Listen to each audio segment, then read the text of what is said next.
Segment में जब भी परफॉर्मेंस ओरिएंटेड स्कूटर्स की बात आती है तो जहन में सबसे पहले टीवीएस एंटॉर्क का नाम आता है और एंटॉर्क टीवीएस के लिए एक प्रॉमिसिंग प्रोडक्ट भी रहा है। लेकिन हाल ही में सुजुकी अपने एवनेस को इंडियन मार्केट में लेकर आया है। अब इन दोनों स्कूटर्स में क्या डिफरेंसेस हैं, फीचर्स दोनों में क्या क्या दिए गए हैं और कौन सा किस से किस मायने में बेहतर है, इन सभी पहलुओं पर मैं आपसे बात करूंगा इस वीडियो में। और वीडियो के अंत में हमेशा की तरह बात करेंगे 3 धांसू और 3 नॉट सुधांसु एलिमेंट्स मुझे क्या लगे टीवीएस एंटॉर्क और सुजुकी एवनेस के बारे में। तो बिना किसी देरी के शुरुआत करते हैं रिव्यू की।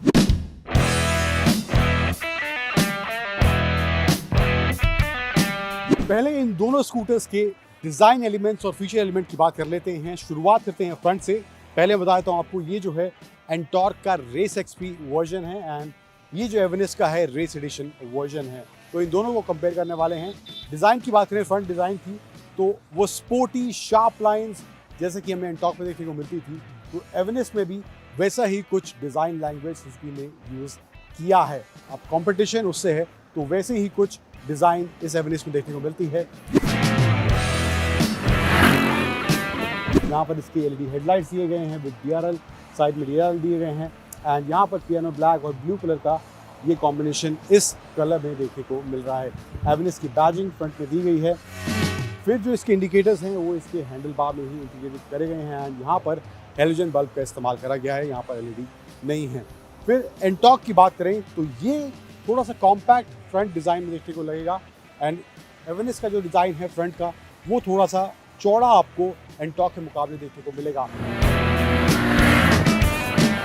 अदरवाइज यहाँ पर एलईडी हेडलाइट्स हैं विद डीआरएल्स एंटॉर्क में देखने को मिलते हैं।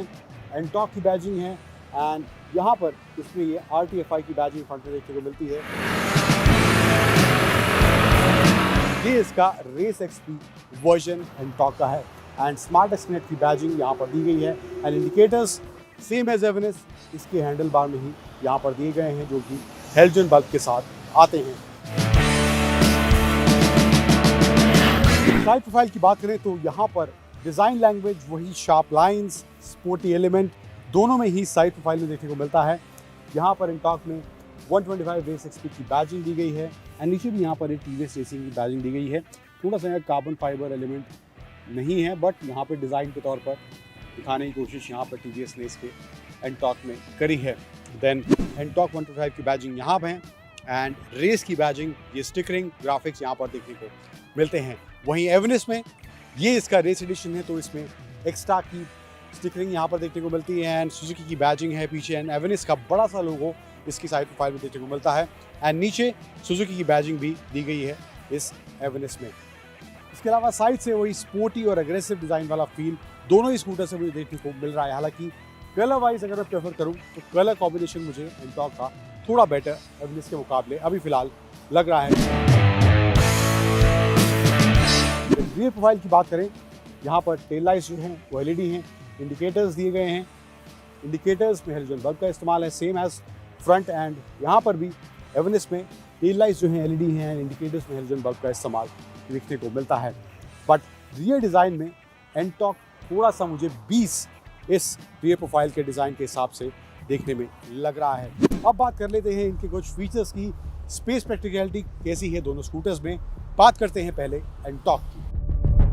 इंस्ट्रूमेंट क्लस्टर की बात करें तो फुल डिजिटल एंटॉर्क में देखने को मिलता है। इसमें 2 मोड दिए गए हैं जो यहाँ से स्विच कर सकते हैं। रेस और स्ट्रीट मोड इस एंटॉर्क में देखने को मिलता है एंड यहाँ पर सेट का बटन दिए गए, इससे टाइम वगैरह सेट कर सकते हैं। इसमें लैप टाइमर भी इस एंटॉर्क के रेस एडिशन में देखने को मिलता है। इसके अलावा राइट साइड में इंजन किल स्विच है, हैज़र्ड लाइट का बटन है एंड यहाँ पर इसमें वॉइस कमांड वाला फीचर भी दिया गया है जो टीवीएस के स्मार्ट एक्सनेट ऐप के थ्रू आप एक्सेस कर सकते हैं। तो ये एक फीचर है जो एवनेस में देखने को नहीं मिलता, लेकिन वॉइस कमांड वाला फीचर यहाँ पे दिया गया है। Then ignition switch, on, indicators and high beam low beam का स्विच लेफ्ट साइड में देखने को मिलता है। फ्रंट में यहाँ पर कोई स्पेस इधर नहीं दिया गया है, एक सिंगल हुक यहाँ पर है एंड एक हुक यहाँ पर नीचे इसमें देखने को मिलता है। उसके अलावा इसका जो बूट है उसको ओपन करने के लिए फिजिकली आपको उतरना पड़ेगा। वहाँ से आप जिसका की स्लॉट है वहाँ से इसके बूट को ओपन करा नहीं जा सकता है। तो ये मुझे लगता है एक टैक्टिकल चीज़ नहीं है। अब जनरली सभी स्कूटर्स में जो फ्यूल का लिड है वो रियर में देखने को मिलता है, लेकिन उसका एक्सेस भी यहाँ पर फ्रंट में दिया होता है। लेकिन यहाँ पर इसको खोलना है, इसके बूट को, तो आपको यहाँ से उतर कर इसको खोलना पड़ेगा। वहीं दूसरी तरफ एंटॉर्क के फीचर्स की बात करें तो इसमें भी पूरी डिजिटल स्क्रीन दिया गया है एंड इसमें हालांकि अलग अलग राइडिंग मोड्स नहीं मिलते हैं। बेसिक इन्फो स्पीडोमीटर दिया गया है एंड फ्यूल गेज है, time, battery voltage and Bluetooth connectivity का ऑप्शन है। Then trip meter, odometer and average fuel economy वगैरह यहाँ पर इसके डिस्प्ले में देखने को मिलती है। इसमें वॉइस कमांड वाला फीचर जैसे कि मैंने कहा एंटॉर्क में दिया गया है वो इस एवेनिस में देखने को नहीं मिलता। यहाँ पर दो पॉकेट्स दिए गए हैं, राइट में और लेफ्ट में, एंड लेफ्ट में यहाँ पे इसका एक USB चार्जिंग स्लॉट भी देखने को मिलता है। एक हुक यहाँ पर है एंड एक हुक यहाँ पर इसमें नीचे दिया गया है। फ्लोर की बात करूँ तो थोड़ा एक्स्ट्रा स्पेस इसके फ्लोर में मुझे एंटॉर्क के मुकाबले देखने को फिजिकली अभी मुझे देखने को मिल रहा है। तो सिलेंडर आ पाएगा या नहीं आ पाएगा वो अलग सवाल है, बट फिलहाल अभी यहाँ पर स्पेस थोड़ा ज़्यादा देखने को मिल रहा है। देन राइट साइड में इंजन किल स्विच और इग्निशन स्विच एक ही में दिया गया है एंड लेफ्ट साइड में high beam, low beam, indicators and horn का स्विच देखने को मिलता है। हैज़र्ड लाइट का बटन वहाँ देखने को मिलता है, लेकिन यहाँ पर एवेनिस में नहीं दिया गया है। हालांकि इसके बूट को एक्सेस करने के लिए आपको उतरने की ज़रूरत नहीं है, वो यहीं से ओपन हो जाएगा, लेकिन इसके फ्यूल कैप को अगर खोलना है तो उसके लिए उतरना पड़ेगा। यहाँ पे इसका ये स्लॉट दिया गया है। अब बूट स्पेस की बात कर लेते हैं, दोनों में ही ऑलमोस्ट सेम बूट स्पेस है। अराउंड 21.5 लीटर का स्पेस इस एवेरेस्ट में है एंड अराउंड 22 लीटर्स का बूट स्पेस इसमें देखने को मिलता है। लेकिन एक एक्स्ट्रा चीज़ जो यहाँ पर है इस एंटॉर्क में वो है ये लाइट, यहाँ पर इसमें ये दी गई है एंड USB चार्जिंग स्लॉट भी इसका यहीं पर इसके साथ दिया गया है एंड इसके बूट में जो है वो लाइट वाला फीचर देखने को नहीं मिलता है। तो ये बात हो गई स्पेस, फीचर्स और डिज़ाइन की। अब हार्डवेयर की बात करें, टायर्स और ब्रेक्स की, तो टायर्स जो है एंटॉर्क में वो 12 इंच के 100 सेक्शन के आगे पीछे दिए गए हैं, लेकिन जो एवेनिस है फ्रंट में हालांकि उसमें 12 इंच का टायर है, लेकिन रियर में 10 इंच का टायर दिया गया है, जो कि मुझे लगता है इसके साइज़ के हिसाब से, इसका रियर जो प्रोफाइल है उसके हिसाब से वो टायर थोड़ा छोटा मुझे इन टर्म्स ऑफ डिज़ाइन देखने में लगता है। फिर ग्राउंड क्लियरेंस की बात करें तो TVS के एंटॉर्क में जो ग्राउंड क्लियरेंस है वो है 155 mm का, लेकिन जो एवेनिस का ग्राउंड क्लियरेंस है वो 5 mm ज़्यादा है, यानी कि 160 mm का ग्राउंड क्लियरेंस एवेनिस में देखने को मिलता है। अब वेट के हिसाब से भी एवेनिस एंटॉर्क के मुकाबले 10 kg लाइटर है। इसका वेट है अराउंड 116 kg एंड इसका वेट है एवेनिस का 106 kg का।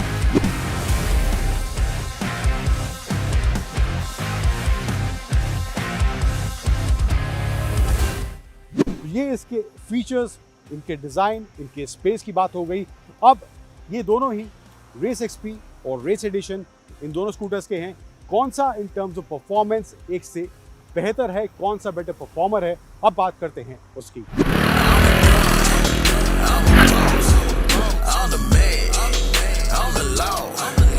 तो अब TVS के एंटॉर्क 125 रेस XP और एवेनिस के इस रेस एडिशन के परफॉर्मेंस की बात करते हैं। राइड के दौरान इन दोनों को चलाने के बाद कैसा महसूस मुझे हुआ, कुछ आंकड़ों पर पहले नज़र डालते हैं। तो इंजन जो इनमें दिया गया है TVS एंटॉर्क में वो है 125 cc का, पावर जनरेट करता है अराउंड 10 bhp की एंड टॉर्क जनरेट करता है मैक्सिमम 10.8 न्यूटन मीटर्स का। वहीं दूसरी तरफ एवेनिस के इंजन की बात करें तो सेम 125 cc का इंजन है, पावर जनरेट करता है 8.5 bhp और टॉर्क है 10 न्यूटन मीटर्स का।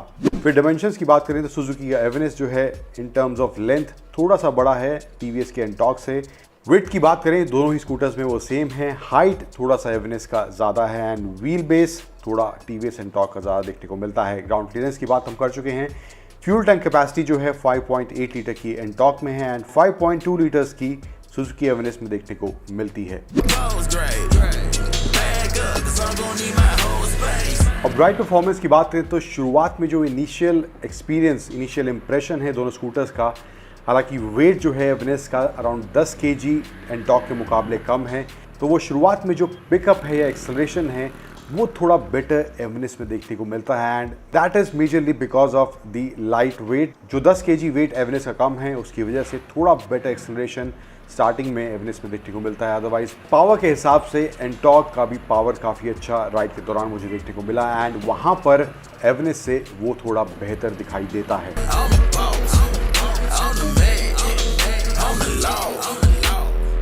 टॉप स्पीड की बात करें तो वो अराउंड 90-91 के आसपास एवेरेस्ट टच कर लेता है एंड अराउंड 93-94 के आसपास एंटॉर्क टॉप स्पीड टच कर लेता है।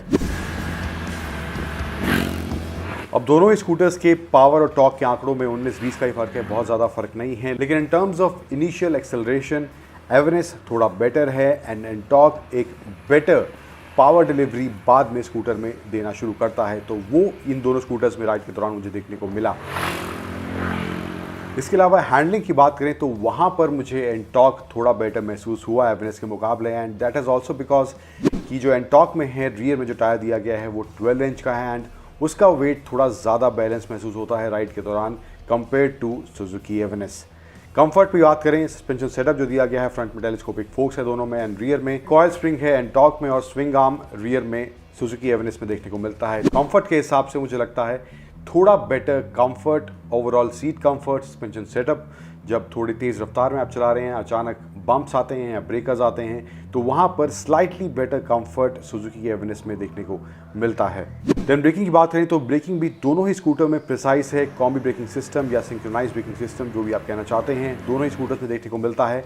तो ब्रेकिंग चाहे तेज़ रफ्तार में है, धीमी रफ्तार में है, दोनों ही सिचुएशन में मुझे कोई दिक्कत ब्रेक्स को लेकर महसूस नहीं हुई।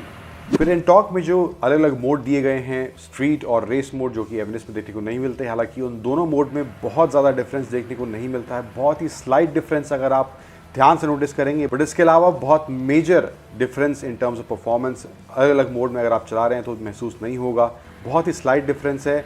बट ये फीचर एंटॉर्क में देखने को मिलता है जो कि एवेरेस्ट में नहीं दिया गया है। इसके अलावा लैप टाइमिंग वाला फीचर भी एंटॉर्क में टीवीएस ने दिया है।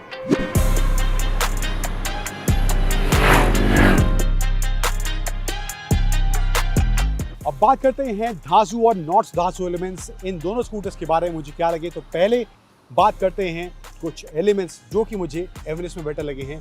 वो है इसमें जो स्पेस प्रैक्टिकलिटी है, फ्रंट में यहाँ पर 2 पॉकेट्स दिए गए हैं, तो स्पेस के हिसाब से मुझे लगता है कि एवेरेस्ट ज़्यादा प्रैक्टिकल है एंटॉर्क के मुकाबले। वहीं दूसरी तरफ बात करें पावर की, परफॉर्मेंस की, तो वहाँ पर एंटॉर्क का चाहे एग्जॉस्ट नोट हो, चाहे उसकी परफॉर्मेंस हो, वो एवेरेस्ट के मुकाबले ज़्यादा बेटर लगती है और वो आंकड़ों में भी देखने को मिलती है।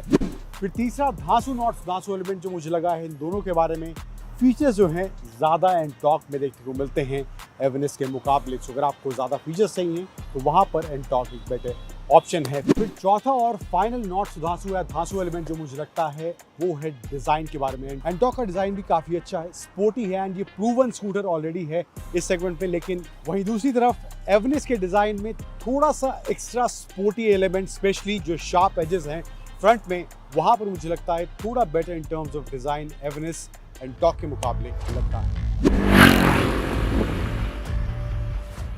अब प्राइस की बात करें तो दोनों ही स्कूटर्स का प्राइस ऑलमोस्ट सिमिलर है, 1000-1500 रुपये का फ़र्क है। थोड़ा एंटॉर्क 1000-1500 सुजुकी एवेरेस्ट के मुकाबले थोड़ा कॉस्टली है, but this is something which is ignorable, बहुत ज़्यादा डिफरेंस नहीं है।